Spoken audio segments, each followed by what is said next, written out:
বার চিৎকার করে বলা হচ্ছিল, ভাই তাড়াতাড়ি শেষ করেন, আর মাত্র 5 মিনিট আছে। হ্যাঁ দর্শক, পাকিস্তানের বিপক্ষে প্রথম ওয়ানডে জেতার জন্য তখন প্রয়োজন ছিল মাত্র 6 রান। কিন্তু তারপরেও ডাগ আউট এবং গ্যালারি থেকে সবাই বলতেছে, তাড়াতাড়ি শেষ করেন, আর মাত্র 5 মিনিট আছে। কিসের 5 মিনিট আছে সেটা কিন্তু সবাই বুঝতে পেরেছে।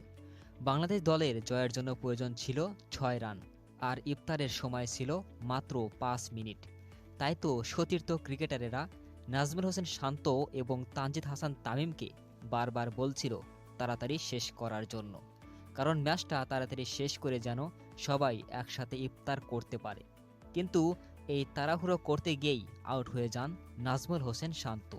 এরপর মাঠে আসেন লিটন কুমার দাস, কিন্তু তার স্লো ব্যাটিংয়ে খুব তাড়াতাড়ি ম্যাচটা জেতা গেল না।